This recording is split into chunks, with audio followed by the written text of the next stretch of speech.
요한복음 1장은 이 기록된 내용은 눈으로, 문자로, 글로 그 요한복음 1장의 그 내용을 다 담아내기는 쉽지 않습니다. 왜냐하면 요한복음 1장의 내용이 너무도 엄청나고 대단히 장엄한 그 스펙타클이기 때문에 그렇습니다. 요한복음 1장 1절로부터 시작되는 이 3절까지의 내용을 보면 태고의 신비가 드러나고 있습니다. 우리가 알지 못하는 그 시간, 역사가 시작될 때에 그때 하나님이 계셨고 성자 예수님이 이미 계셔서 천지를 만드셨다라고 하는 내용으로부터 시작이 되어집니다. 그리고 그 신비 속에 생명이 드러나고 빛이 드러납니다. 이렇게 하늘의 엄청난 이 사건이 요한복음 시작 서두에 기록되면서 동시에 땅에서는 어떤 일들이 일어나고 있었는가? 하늘문이 열리고 하늘에서 성령이 비둘기같이 땅으로 임합니다. 그 당시 그 현장에 있었던 자들은 그들의 평생에 들어보지도 못한 일이요, 그들이 눈으로 보지도 못한 간접적이고 직접적인 경험 일체를 하지 못했던 이 신비로운 상황이 펼쳐집니다. 그리고 하늘에서부터 비둘기처럼 성령이 내려서 한 사람 위에 머물게 됩니다. 그이가 바로 예수 그리스도입니다. 그러니까 예수는 하늘이 열리고 성령이 임하는 그 현장에 등장을 합니다. 예수님께서 등장을 하셨다고 하는 것은 하나님의 하나님을 눈으로 본 자가 역사 이래 없는데 그 예수 그리스도를 통하여서 인간이 하나님을 보게 되는 이 장엄한 장면이에요. 그러자 사람들이 예수를 메시아로 부르고 그리스도로 칭하면서 예수를 따르고 예수께로 모여듭니다. 이러한 내용이 요한복음 1장에 펼쳐지고 있단 말이죠. 이걸 어떻게 눈으로 글을 읽어서, 이것을 어떻게 눈으로 문자로 읽어서 이 광경의 그 엄청남을 다 이해할 수 있겠습니까? 성령으로 기도하면서 성령의 인도를 받아야 이 내용을 우리가 느끼고 공감할 수 있다고 믿습니다. 그런데 우리가 여기서 오늘 주목하려고 하는 것은 이것입니다. 그 당시 그렇게 엄청난 그 상황 속에 등장한 예수 그리스도, 그를 따르는 무리들이 생겨나게 되었습니다. 그 예수를 따르던 사람들에게도 놀라운 한 가지 현상이 일어나는데 그것이 바로 변화입니다. 그들에게 변화의 현상이 나타났어요. 어떤 변화인가? 크게 나누면 두 가지의 변화가 일어납니다. 하나는 신분의 변화가 일어나요. 영접하는 자, 곧 그 이름을 믿는 자들에게는 하나님의 자녀가 되는 권세가 주어졌던 거예요. 그러니까 분명히 사람은 땅의 사람, 육의 자식인데 이 육의 자식이, 땅의 자식이 하늘의 자식, 하나님의 자녀로 그 신분이 변화되는 거예요. 여러분, 이것은 엄청난 사건입니다. 어떻게 유한한 육의 혈통을 타고 태어난 땅의 자식이 무한한 하나님의 자녀로 그의 신분이 바뀌어질 수 있습니까? 땅에 살다가 땅을 파먹고 땅에 묻혀 땅에서 끝나버려야 될 그 인생이 이 땅을 뛰어넘어 하늘에 속하여서 하늘을 꿈꾸며 하늘을 소망하며 살다가 하늘에서 영원한 인생을 살게 되는 이 엄청난 이 신분의 변화가 일어나는 거죠. 이것이 첫 번째 변화예요. 또 하나의 변화는 그들의 삶의 전 영역의 삶의 중심이 이동을 하게 됩니다. 옛 삶에서 예수 만나기 이전까지의 뿌리를 내리고 중심을 틀었던 그 삶에서 이들이 예수를 만나고 난 이후에 새로운 삶으로 그들의 삶의 중심이 이동을 하는 이 놀라운 변화가 일어났습니다. 이게 신앙입니다. 신앙이 뭐냐? 신앙에 대하여서 여러 표현들로 우리가 정의를 할 수 있겠죠. 그런데 신앙이라고 하는 것은 중심의 이동입니다. 내 중심에서 예수 중심으로 중심을 이동하는 것, 이게 신앙이지요. 나는 신앙한다, 나는 신앙생활을 산다 라고 하는 것은 내 중심으로 내가 주인이 되어서 내 삶의 축을 받고 살던 그 삶이 내 삶의 기초를, 내 삶의 중심을, 내 삶의 내용을, 내 삶의 뿌리를 예수에게로 옮겨놓고 사는 것, 그것이 신앙생활 아닙니까? 신앙이라고 하는 것은 땅의 것을 중심으로 살던 사람이 하늘의 것을 중심으로 사는 것, 그러니까 이 삶의 중심을 땅에서 하늘로 이동시킨 것, 이걸 신앙이라고 말합니다. 신앙이라고 하는 것은 육의 삶의 중심에 뿌리를 내리고 살던 것을 영의 삶의 중심에 뿌리를 내리도록 삶의 중심을 이동하는 것, 이 중심의 이동이 바로 신앙입니다. 그렇다면 참된 그리스도인은 어떤 그리스도인일까요? 중심의 이동이 확실한 사람. 제가 지금 이 시리즈의 설교를 참된 그리스도인이라고 제목을 붙인 이유도, 참된 그리스도인이라면 참되지 않은 그리스도인이 있다는 이야기죠. 중심의 이동이 확실하여야 참된 그리스도인인데, 중심의 이동이 어정쩡하거나 예수를 믿는다고 하면서도 중심의 이동이 없는 자 있다는 이야기죠. 무늬만 그리스도인, 명분만 그리스도인이요, 실제적인 그리스도인이지 못한 그리스도인들이 많다는 이야기입니다. 무엇의 중심이 이동을 해야 되는가? 삶의 중심이 이동해야 된다면 그 구체적으로 무엇이 이동을 해야 되는가? 예수를 영접한 그 이후 반드시 우리에게 삶의 중심이 이동되어져야 될 몇 가지가 있습니다. 오늘 본문에서 예수를 만났던 자들에게서 우리가 배울 수 있어요. 그 첫째는 이들의 삶의 관심의 중심이 이동을 했습니다. 여러분, 우리가 산다라고 하는 것은 무엇인가 관심을 가진다라는 이야기 아닙니까? 오늘 살고 있다라고 하는 것은 무언가 관심을 두고 있다는 이야기 아니에요. 그러니까 예수 만나기 이전에 관심을 두었던 것이 예수 만나고 나니까 그 관심의 중심이 이동이 되었다라는 겁니다. 제가 저지난주에 설교할 때 이 부분을 언급했습니다마는 처음 예수를 따라 나섰던 이 제자들의 주된 관심사가 무엇이었습니까? 마가복음 10장 35절에서 37절 말씀을 보면, 세베대의 아들 야고보와 요한이 주께 나와 여짜오되 선생님이여 무엇이든지 우리가 구하는 바를 우리에게 하여 주시기를 원하옵나이다. 예수께서 이르시되 너희에게 무엇을 하여 주기를 원하느냐 여짜오되 주의 영광 중에서 우리를 하나는 주의 우편에 하나는 주의 좌편에 앉게 하여 주옵소서. 이것이 이들의 주된 관심사였습니다. 예수를 만났고 예수를 따라 나섰지만 이들의 관심이 무엇에 있었느냐? 어떻게 하면 예수 때문에 내가 높아질 수 있을까? 어떻게 하면 예수 때문에 내가 더 잘 될 수 있을까? 어떻게 하면 예수 때문에 내 팔자가 고쳐질 수 있을까? 이게 그들의 관심이었어요. 우리에게 이것 좀 해주시오.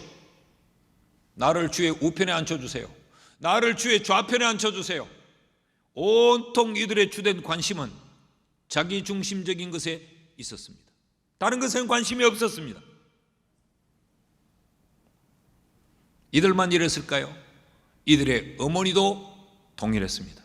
예수를 따라 나선 그 아이들을, 그들의 자녀들을 말리지 않았던 이유, 그들과 관심사가 같았기 때문에 그렇습니다. 마태복음 20장 20절 21절 말씀을 보면, 그때에 세베대의 아들의 어머니가 그 아들들을 데리고 예수께 와서 절하며 무엇을 구하니 예수께서 이르시되 무엇을 원하느냐 이르되 나의 이 두 아들을 주의 나라에서 하나는 주의 우편에 하나는 주의 좌편에 앉게 하옵소서.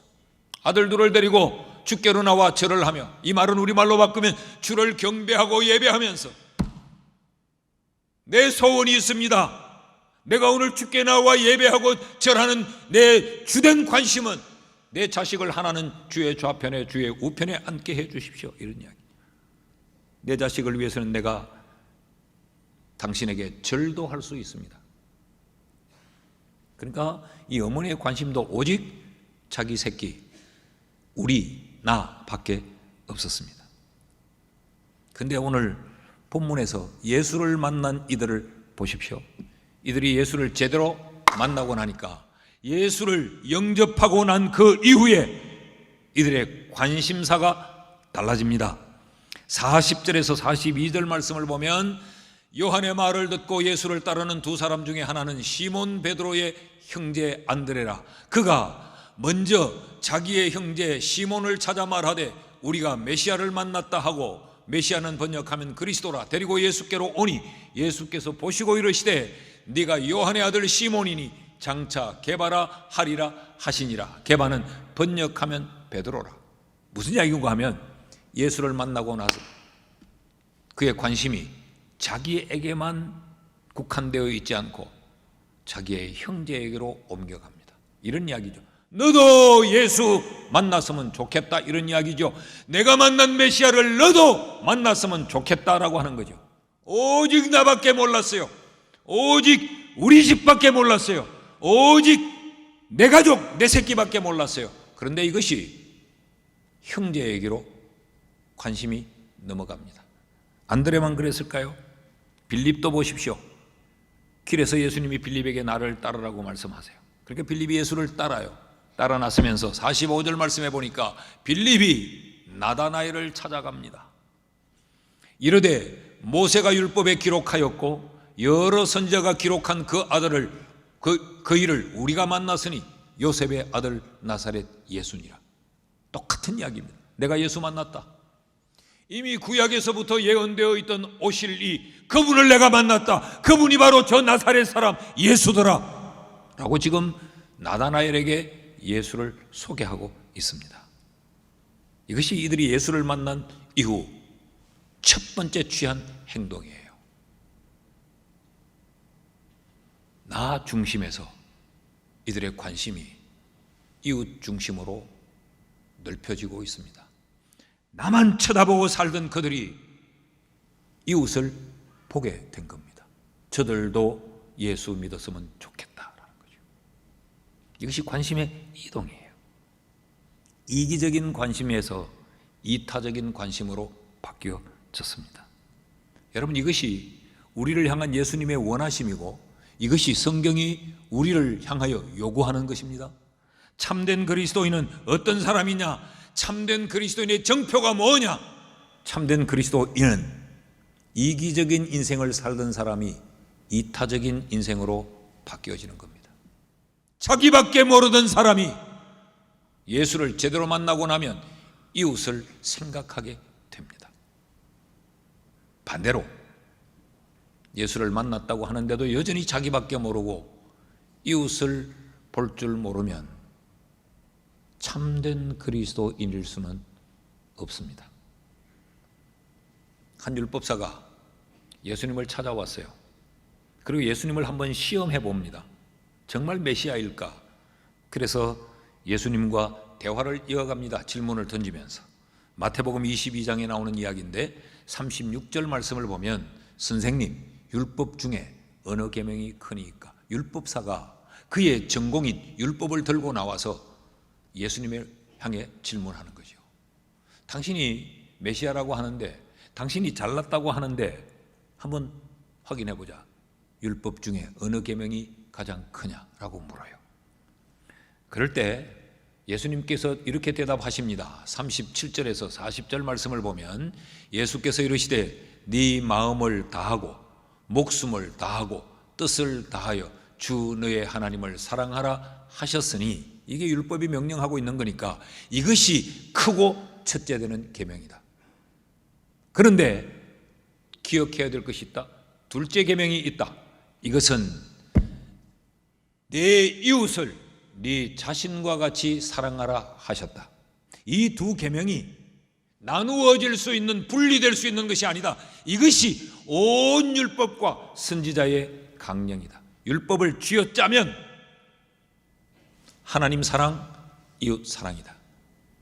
예수님이 이것을 말씀하세요. 그러니까 하나님을 전심으로 사랑하는 사람은 누군가의 참된 이웃이 반드시 되어야 된다는 겁니다.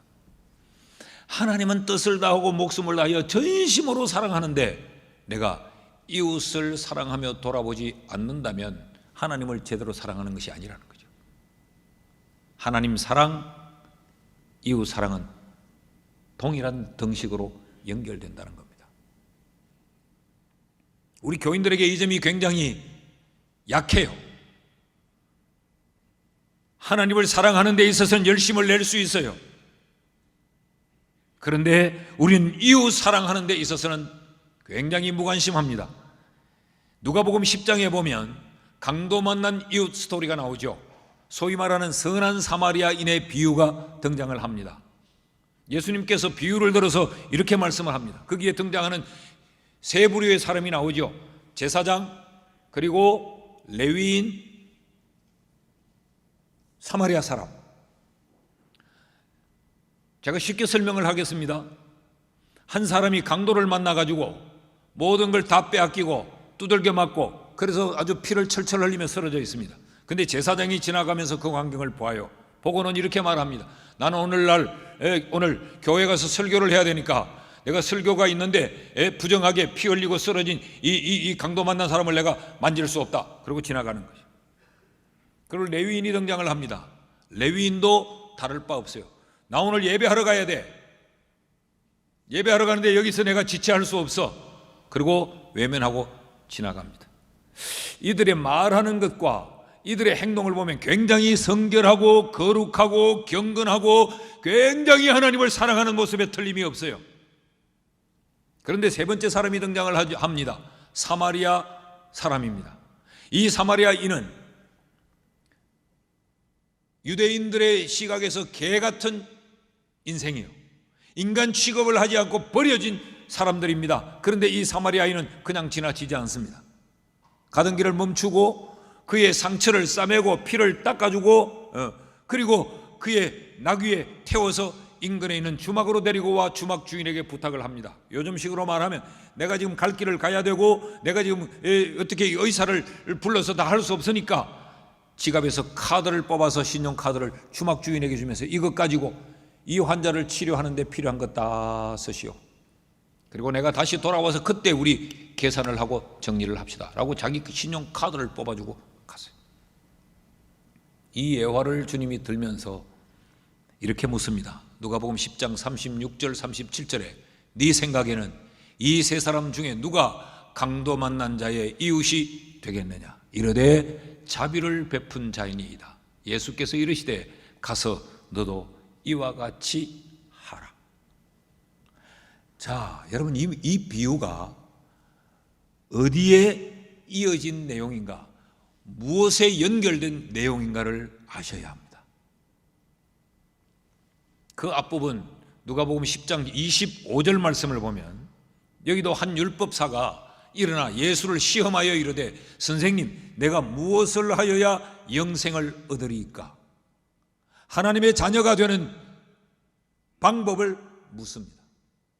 내가 어째야 하나님의 자녀가 되고 영생을 얻습니까? 라고 물어요. 그럴 때 율법에 뭐라고 말했더냐? 라고 물어요. 그러자 율법사의 율법적인 대답이 이렇습니다. 27절에 대답하여 이르되 네 마음을 다하며 목숨을 다하여 힘을 다하며 뜻을 다하여 주 너의 하나님을 사랑하고 또한 내 이웃을 네 자신같이 사랑하라 하였나이다. 그러니까 예수님이 대답을 하세요. 28절 이어지는 말씀에 예수께서 이르시되 네 대답이 옳도다. 이를 행하라. 그리하면 살리라. 여러분 이웃을 사랑하는 이 일을 지금 영생에 대한 질문과 주님이 연결을 시켜놓고 있어요.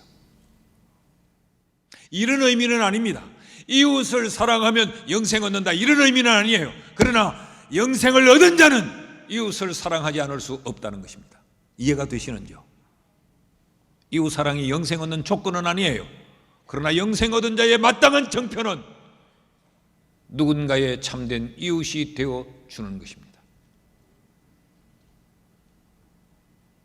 그러므로 예수를 영접한 자, 그 영접 그 이후에 반드시 나타나야 될 현상, 행해져야 될 것은 나 중심의 관심이 이웃 중심으로 관심의 중심 이동이 일어나야 된다는 것이죠. 참된 그리스도인은 누군가에게 참된 이웃이어야 합니다. 여러분의 친척이, 여러분의 동리 사람들이, 여러분의 직장 동료가 여러분을 참된 이웃으로 인정해 줍니까? 여러분 그리스도인은 이웃을 이용하고 덩쳐먹고 뺄겨먹고 속여먹고 밟고 올라서고 이용하고 그렇지 않아요. 온통 세상이 그럴 때 참된 그리스도인은 강도 만난 듯 힘들어하는 그들의 참된 이웃이 되어줘야 됩니다. 교회도 그렇습니다. 참된 교회는 이 세상에 참된 이웃이 되어야 됩니다. 우리 교인들은 세상을 정죄는 참 잘해요. 예수도 믿지 않는 것들, 지옥 백성들, 나쁜 놈들 막 정죄만 해요. 그리고 자꾸 세상과 척을 집니다. 그리고 우리끼리 울타리를 높이 세우고 우리끼리 들어앉아서 다 예수가 좋다고 찬양하고 우리끼리 들어앉아서 우리끼리 파티를 하는 거죠. 하나님은 그게 아니에요. 울타리를 허물고 이웃으로 찾아가 마귀에게 강도 맞는 이 세상의 이웃이 되어주라고 말씀하시는 겁니다. 예수님도 우리를 외면하지 않았습니다. 예수님 입장에서 보면 우리는 아주 더럽고 추한 죄인이요, 반드시 지옥으로 보내야 돼요, 버려야 될 더러운 존재들인데도 예수님은 우리의 참된 이웃이 되기 위해 찾아오셨습니다. 그리고 더러운 자들의 손에 빨가벗 끼우시고 채찍 맞고 손과 발에 못을 박혀 더러운 자들에 의해 침뱉음을 당하며 숨 거두셨습니다. 왜 그랬을까요? 우리의 참된 이웃이 되려고. 이게 십자가의 정신입니다.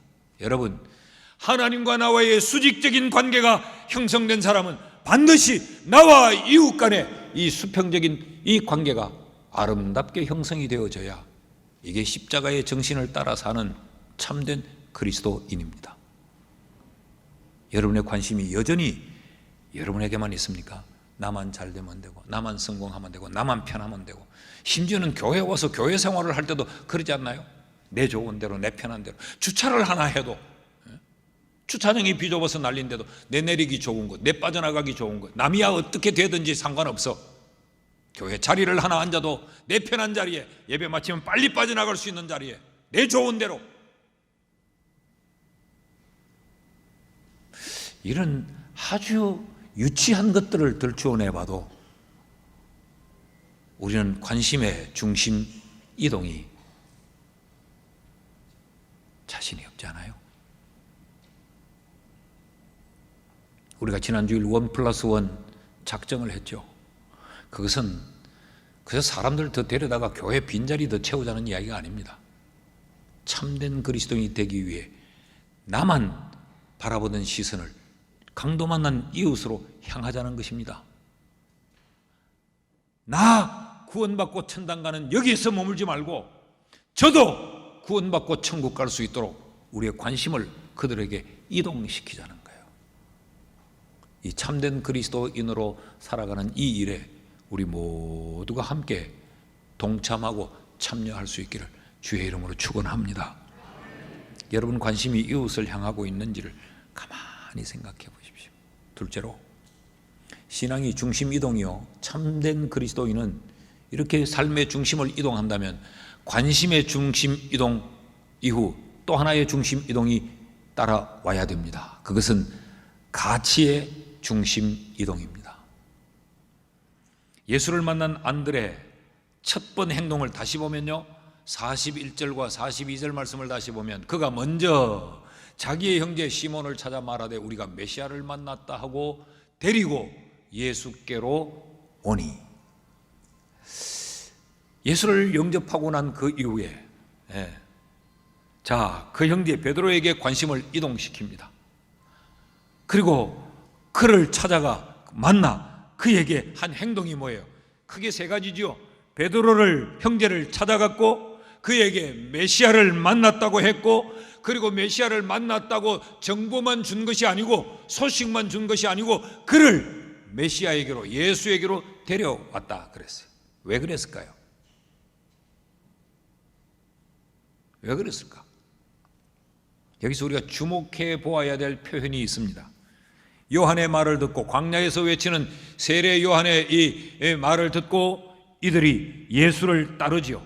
그 예수를 따른 이들이 예수를 향해서 첫 번째 부르는 호칭이 뭐였느냐? 38절 말씀을 보면 예수께서 돌이켜 그 따르는 것을 보시고 물어 이르시되 무엇을 구하느냐 하더니 그들이 이르되 랍비여 어디 계시오니까 하니 랍비는 번역하면 선생이라.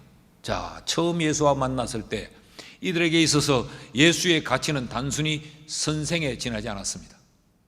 우리와 조금 다른 사람, 우리보다 조금 많이 아는 사람, 우리에게 뭔가 이렇게 가르칠 수 있고 자기의 가진 지식을 나눠줄 수 있는 우리보다 앞선 사람, 선생, 이것이 예수에 대한 가치가 전부였어요.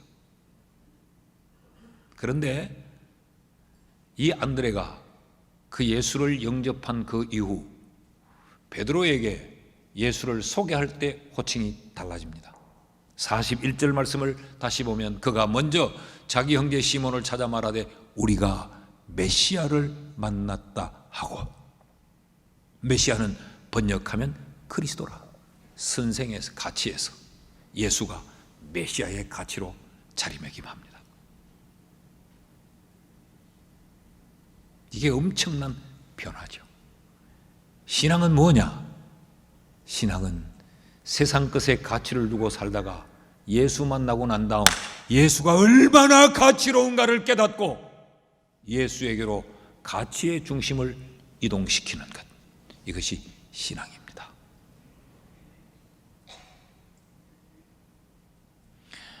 여러분, 사랑은 뭐예요? 사랑은 황홀한 겁니까? 사랑은 달콤한 겁니까? 사랑, 오, 짜릿해, 그런 겁니까? 사랑은 가치의 이동입니다. 내가 사랑해 라는 것은 다른 것보다 이게 가치 있다는 이야기예요.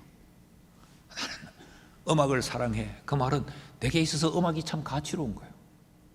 나는 꽃을 사랑해. 그 말은 나는 동물보다 꽃을 더 가치 있게 여긴다, 그런 이야기죠.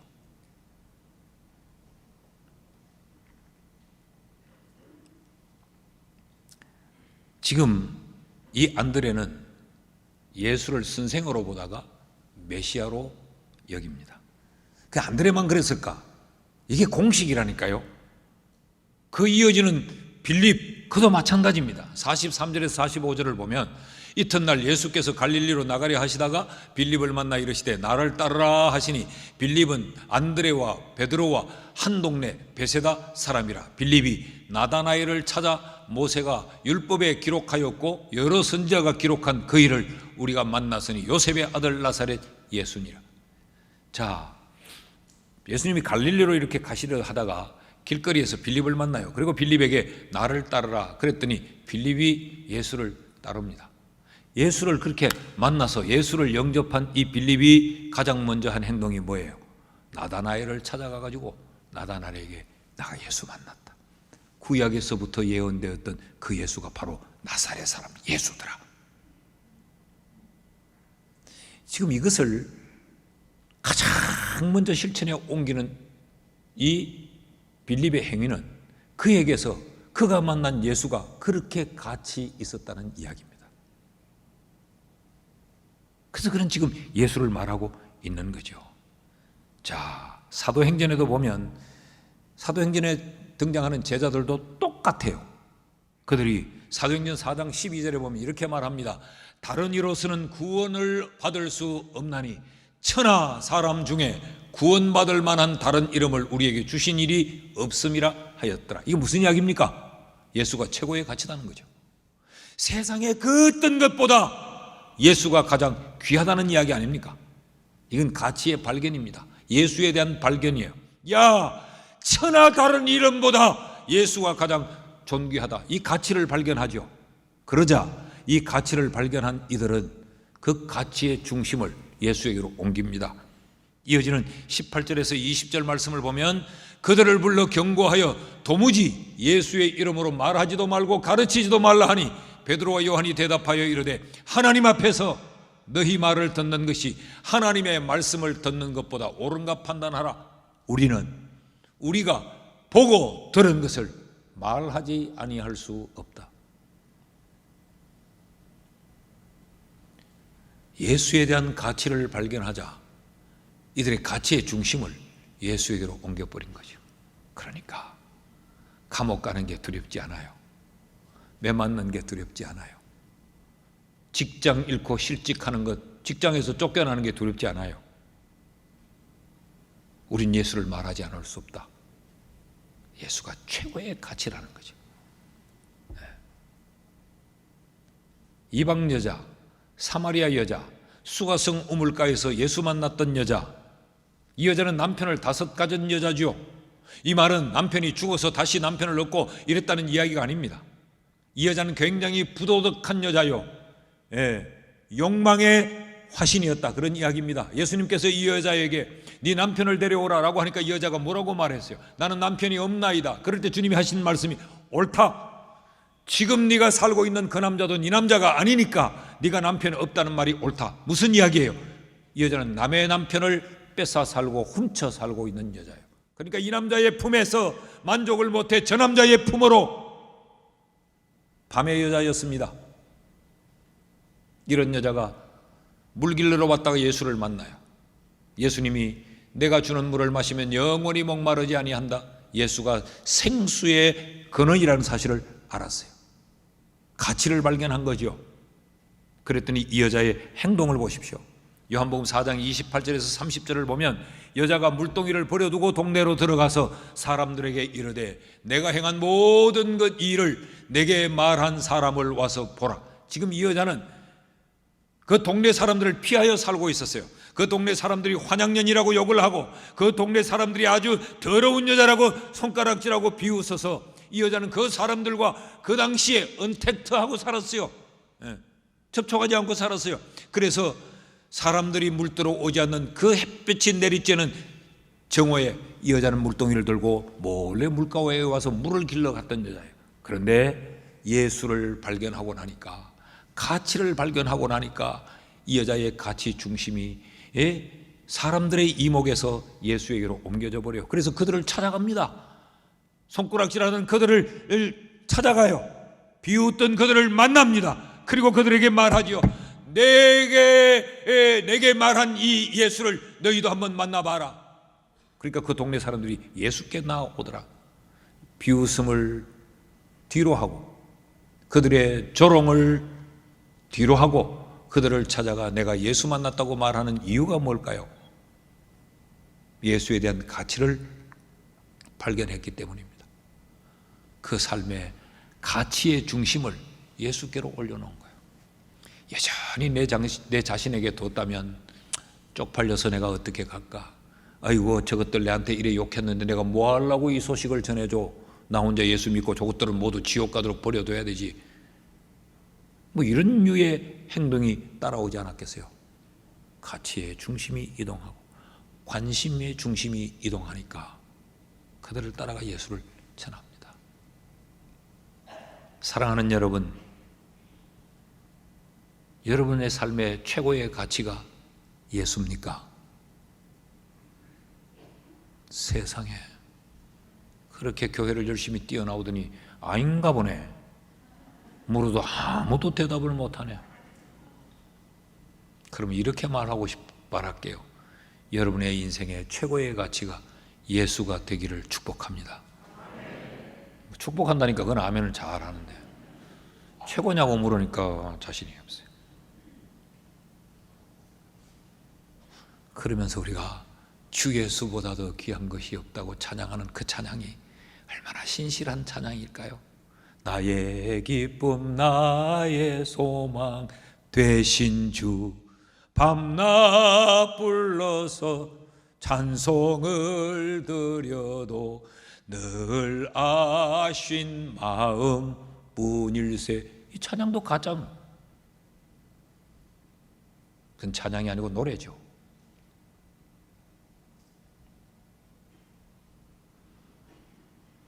바울은요, 우리가 교회사에 바울을 빼놓을 수 없잖아요. 그 바울은 내가 이전에 예수 만나기 전에 좋아했던 것, 예수 만나기 전에 최고의 가치를 뒀던 것들, 진짜 가치인 예수를 만나고 보니까 이게 다 똥이더라 그랬어요. 다 배설물이더라. 하나도 가치 있는 것들이 아니더라. 가치의 중심을 예수께로 이동합니다. 그래서 나는 그 최고의 가치인 예수께 잡힌 바 되려고 나는 달려간다. 내 인생의 표대는 최고의 가치인 예수다. 그게 빌립보서 3장에 나오잖아요. 여러분의 삶에 가치의 중심 이동이 확실하게 이루어지기를 주의 이름으로 축복합니다. 그래서 우리는 추석 명절에 제사하지 않습니다. 예배합니다. 죽은 귀신보다 예수가 더 가치 있기 때문에. 저 뒷산에 터잡고 묻혀있는 시신보다 살아계신 예수 그리스도가 더 가치 있기에 우리는 하나님께 예배하는 겁니다. 우리는 이 썩어 흙에 묻히면 먼지로 돌아가 버릴 이 육신 덩어리를 최고의 가치로 알고 살지 않아요. 우리는 영원한 하나님의 나라, 영생을 우리는 최고의 가치로 알고 살기 때문에 여기보다 저기를 더 소중히 여기고, 여기보다 저기에 더 투자하고, 여기보다 저기에 더 관심을 두고 사는 것이죠. 돈에 가치 중심을 두면 도옵니다. 돌아버려요. 셋째로, 무엇의 중심의 이동이 예수 영접하면 반드시 있어야 되느냐? 우리의 삶의 우선순위의 중심 이동이 있어야 합니다. 41절 말씀을 보면요, 그가 안드레를 말하죠. 먼저 자기의 형제 시몬을 찾아 말하되 우리가 메시아를 만났다 하고. 그러니까 이 안드레가 예수 만나고 난 이후에 가장 우선시했던 것은 형제의 구원입니다. 형제의 구원. 이 땅에서 직업이 뭐며, 이 땅에서 얼마나 많이 가졌고, 이 땅에서 어떤 삶을 사느냐보다 더 중요한 것이 그 형제의 구원이었어요. 이게 우선순위였습니다. 그래서 가서 예수를 만났다고 말하고 그 예수를 데리고 옵니다. 이게 여러분 간단했겠어요? 누가복음 5장에 보면 베드로가 그물 치다가 예수 만나서 예수 부름받는 장면이 나오죠. 자기의 경험으로 밤새 그물질을 하였지만 얻은 것이 없나이다. 자기의 경험을 가장 우선시하고 살았던 그가 예수 만나니까 내가 말씀에 의지하여 그물을 내리이다. 경험보다 말씀을 우선시했어요. 빌립도 마찬가지입니다. 45절 말씀을 45절 46절 말씀을 보면 빌립이 나다나엘을 찾아 모세가 율법에 기록하였고 여러 선자가 기록한 그 일을 우리가 만났으니 요셉의 아들 나사렛 예수니라. 나다나엘이 이르되 나사렛에서 무슨 선한 것이 날 수 있느냐? 빌립이 이르되 와서 보라 하니. 이건 이런 내용입니다. 예수 만났다고, 이 나다나엘도 구원받았으면 좋겠다고 전달을 하는데, 나다나엘이 나사렛에서 무슨 선한 것이 날 수 있느냐? 그럴 때도 포기하지 않습니다. 그래? 그러면 쳐보라. 그러지 않아요. 영혼 구원이 우선순위이기 때문에 그런 그를 데리고 예수께로 옵니다. 와서 보라. 그리고 데리고 와요. 그랬더니 그 나다나엘이 변하잖아요. 그렇게 데리고 온 시몬, 그가 게바가 되잖아요. 예수를 영접한 그 이후에 우리의 삶의 우선순위는 영혼 구원이어야 합니다. 여러분, 예수 영접하면 천국 백성 돼요. 물어봅시다. 천당이 좋습니까? 여기가 좋습니까? 천당이 좋지요. 그럼 오늘 다 천당 갈까요? 훨씬 더 천국이 좋고, 어차피 우리가 가야 될 곳이 천국인데 하나님은 왜 오늘 우리를 여기 살게 하셨을까? 우리를 통하여서 영혼을 구원하기 위해. 바울이 그러지 않았습니까? 나는 죽는 게 더 좋다. 그러면 그토록 내가 소원하던 주님 곁으로 내가 가니까. 그런데 나는 사는 것도 좋다. 너희들에게 예수를 가르치기 이 일이 있기 때문에 나는 사는 것도 좋다 그랬어요. 예.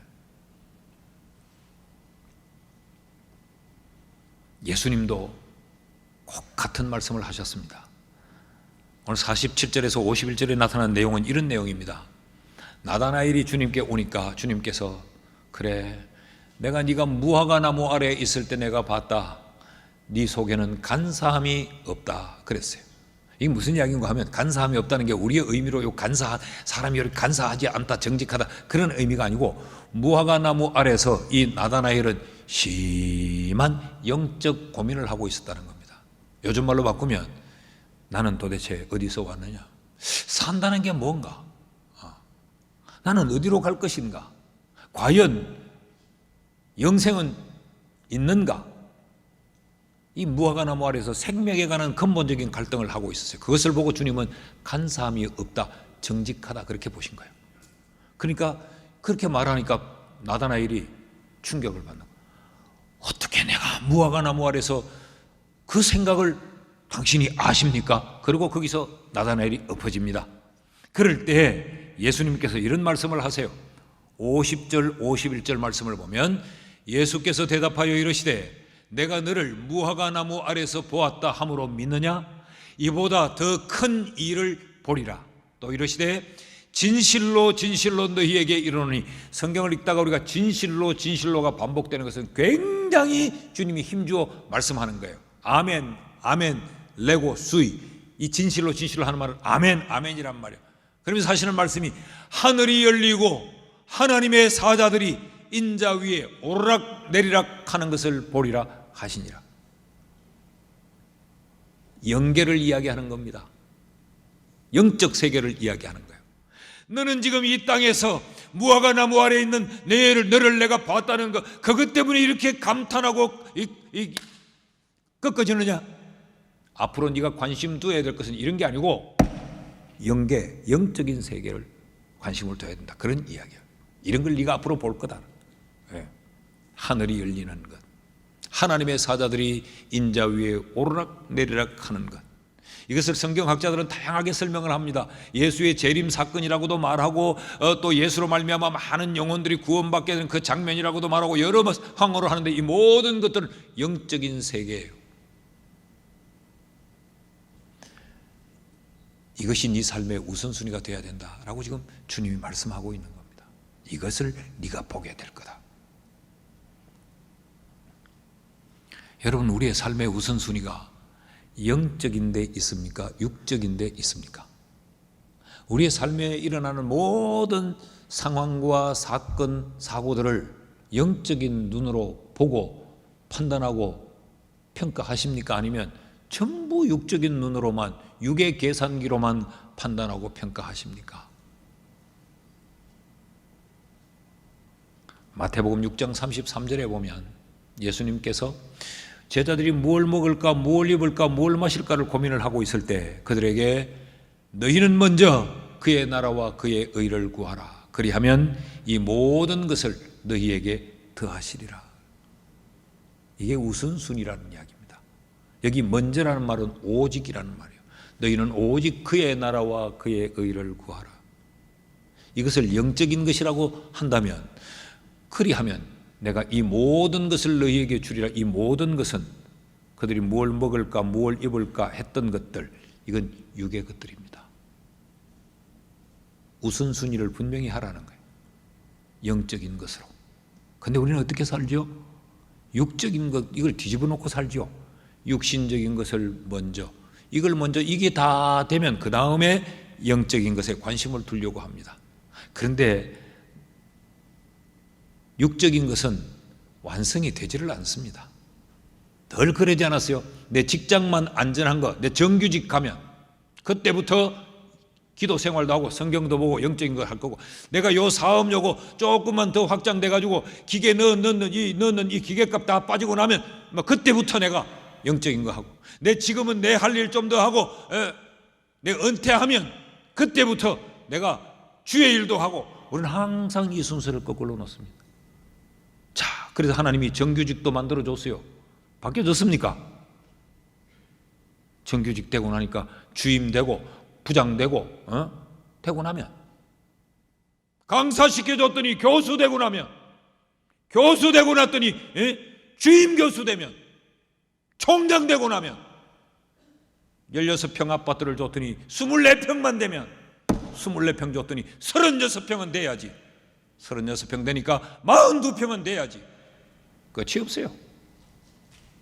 그래서 우리는 계속 뒤집어 엎어진 우선순위를 붙들고 허덕거리며 삽니다. 자, 그러니까 이 모든 것을 너희에게 더하시리라고 하는 이 하나님의 약속의 말씀이 우리에게 잘 경험이 되지 않는 거지. 이 우선순위를 잘 설정해 놓으면, 여러분 보십시오.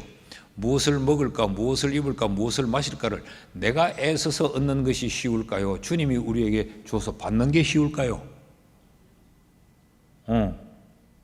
바보가 아니면 받는 게 쉽지.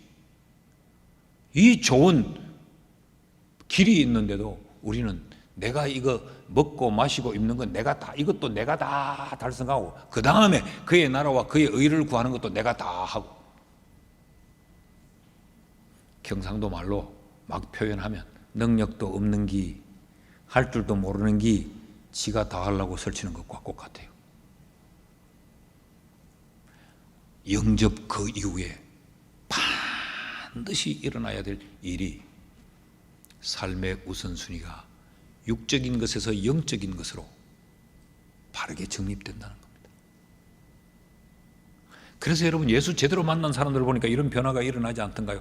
그 엄청난 기업에, 그 남들이 다 부러워하는 그 직장에 다니다가 하루아침에 그것을 던지고, 고아를 돌보는 자리에 뛰어들고 빈민을 돌보는 자리에 뛰어들고, 그런 삶이 어떻게 일어나냐? 삶의 우선순위가 중심이 이동되고 가치의 중심이 이동되고 관심의 중심이 이동되었기 때문에 일어나는 현상들입니다. 말씀을 맺습니다. 여러분, 주 예수보다 귀한 것은 정말 없습니까? 정말 내 삶에 예수가 가장 귀합니까?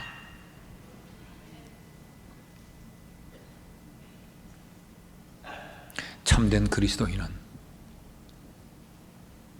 주 예수보다 더 귀한 것은 없다는 확실한 가치의 중심 이동이 있어야 됩니다. 그래서 예배 보면서 졸지 않아요, 그런 사람들은. 예수를 예배한다는 게 얼마나 엄청난 일인가를 알기 때문에,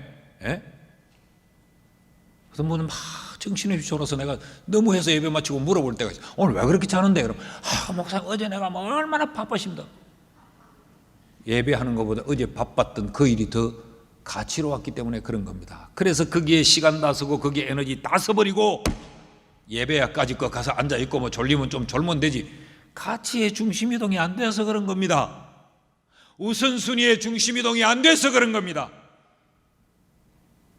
이거 확실하면 내일 주일인데, 내일 예배해야 되는데, 그래서 오늘 내일을 위하여 에너지를 비축합니다. 내일을 위하여 시간을 다시 정리합니다. 여한 없이 나를 위해 다 써버리고 주일날 일어나니까 아이고 오늘 너무 힘들다, 너무 피곤하다, 오늘 예배 하루 쉬자. 여러분, 우리 모두 우리가 전도해야 되는 이유가 여기에 있습니다. 1+1 가서 찾아가고 예수 말하고 데리고 오는 우리가 되기를 축복합니다. 다 자리에서 일어나셔서 주 예수보다 더 귀한 것은 없네,